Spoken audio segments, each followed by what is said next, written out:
안녕하세요.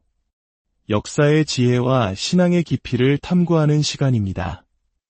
오늘 이 말씀이 여러분의 마음에 큰 울림을 준다면 이 은혜로운 이야기를 주변 분들과 함께 나누어 주님의 사랑을 더욱 널리 전하는 통로가 되어주시길 바랍니다.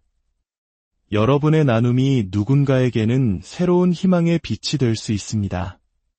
여러분과 가정 위에 하나님의 평강이 가득하기를 기도합니다. 때로는 우리가 저지르는 행동보다 마땅히 해야 할 일을 하지 않는 것이 더 큰 죄가 될 때가 있습니다. 오늘 우리는 19세기 영국의 위대한 설교가 찰스 스펄전 목사님의 설교를 통해 아무것도 하지 않는 죄라는 무거운 주제에 대해 깊이 묵상해 보고자 합니다. 이 설교의 배경은 구약성경 민수기 32장 23절 말씀입니다. 만일 너희가 그같이 아니하면 여호와께 범죄함이니 너희 죄가 반드시 너희를 찾아낼 줄 알라. 이 말씀이 선포된 역사적 배경을 먼저 이해하는 것이 중요합니다. 광야에서의 기나긴 40년의 방황 끝에 이스라엘 백성들은 마침내 약속의 땅 가나안을 눈앞에 두고 있었습니다. 그들은 요단강 동편 아모리 족속의 왕 시온과 바산 왕 옥의 강력한 군대를 하나님의 능력으로 물리치고 광활하고 비옥한 땅을 차지했습니다. 이때 르우벤 지파와 갓 지파가 모세에게 나아왔습니다.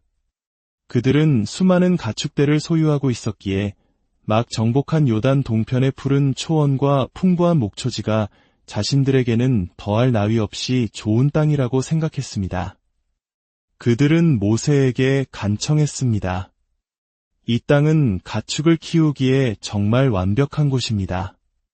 부디 우리에게 이 땅을 기업으로 주시고 우리는 요단강을 건너지 않게 해주십시오. 이 말을 들은 모세는 크게 분노하며 그들을 꾸짖었습니다.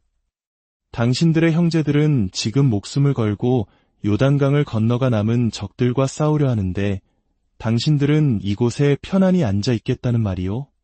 당신들의 이기적인 행동이 다른 모든 지파의 마음을 낙심시키고 하나님의 위대한 계획을 가로막으려 하는 것이요. 모세의 질책은 매서웠습니다. 그는 만약 그들이 이 땅을 차지하고 싶다면 먼저 다른 형제들과 함께 요단강을 건너가 가나안 땅의 모든 적을 물리칠 때까지 함께 싸워야 한다고 명령했습니다. 모든 지파가 약속의 땅에 안식을 얻은 후에야 비로소 이곳으로 돌아와 정착할 수 있다는 것이었습니다. 명예와 의무, 그리고 공동체에 대한 책임을 강조한 것입니다. 르우벤과 갓 지파는 모세의 제안을 받아들여 형제들과 함께 싸울 것을 맹세했습니다. 바로 이 약속을 재차 확인하며 모세가 선포한 말씀이 바로 오늘의 본문입니다. 만일 너희가 그같이 아니하면, 즉 형제들과 함께 싸우러 나가지 않는다면 너희는 하나님께 죄를 짓는 것이며 너희의 그 죄가 반드시 너희를 찾아낼 것이다. 이제 우리는 스펄전 목사님의 깊은 통찰을 따라 이 아무것도 하지 않는 죄가 오늘날 우리 그리스도인들에게 어떤 의미를 갖는지 세 가지 관점에서 살펴보겠습니다. 첫째, 이 죄의 본질은 무엇인가?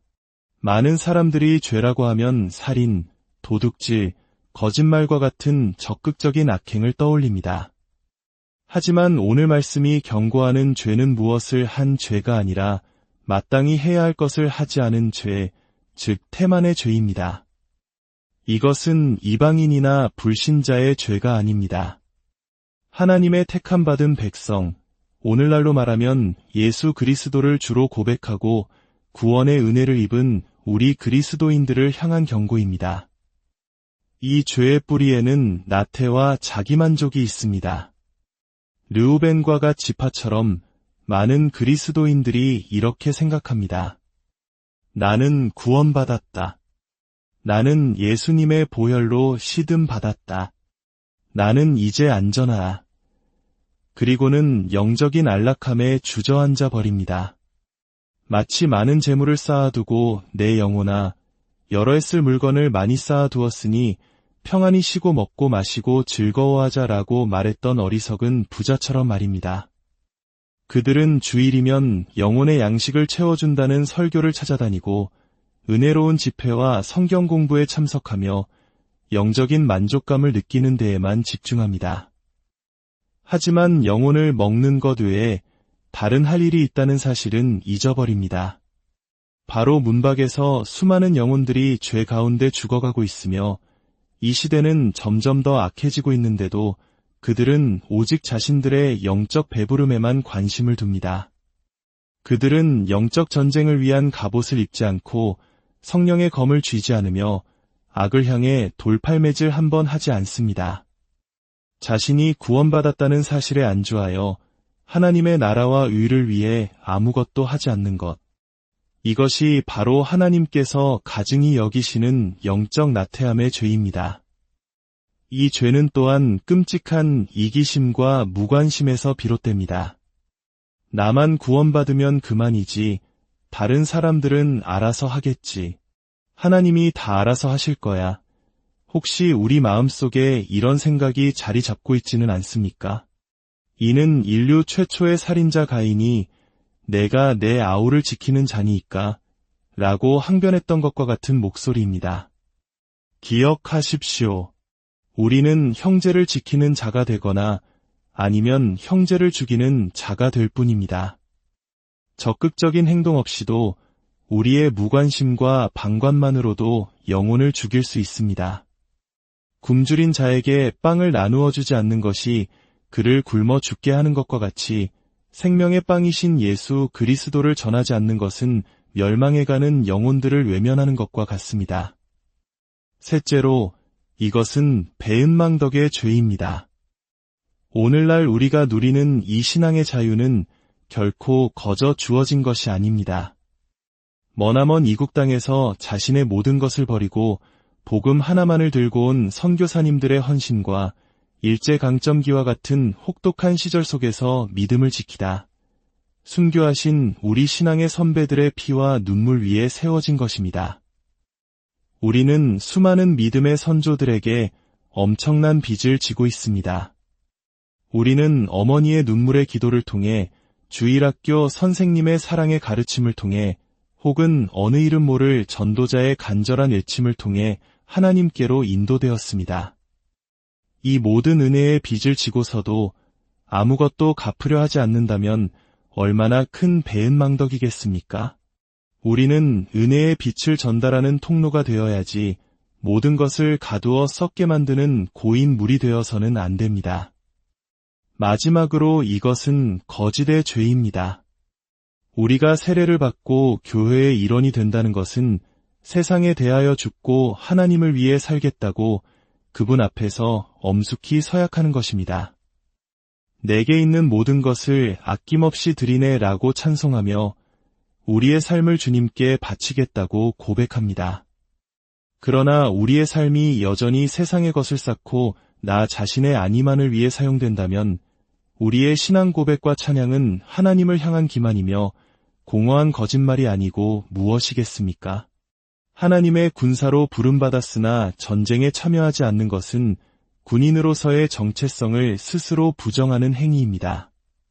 둘째, 이 죄가 왜 하나님을 향한 죄인가?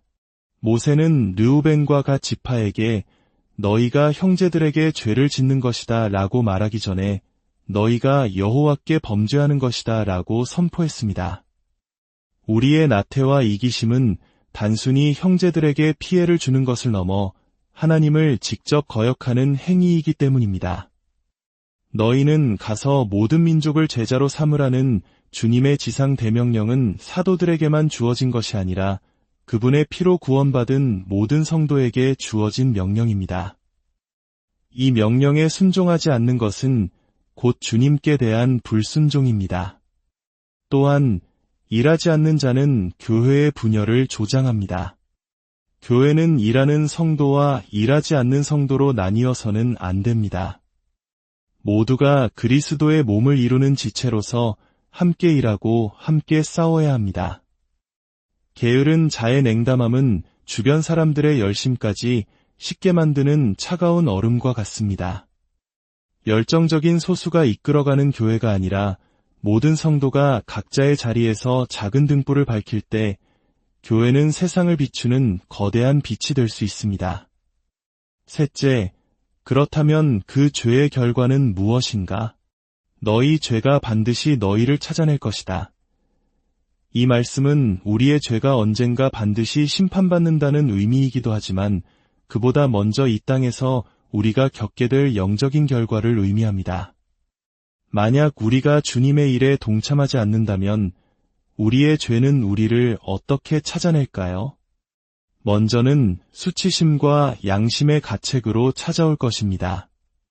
다른 형제자매들이 복음을 위해 헌신하고 싸워 승리의 함성을 외칠 때 편안함 속에 숨어있던 우리는 스스로가 얼마나 비겁하고 초라한 존재인지 깨닫게 될 것입니다. 그 영광스러운 승리의 기쁨에 동참할 수 없는 비참함을 느끼게 될 것입니다. 다음으로는 영적인 쇠약함으로 찾아옵니다.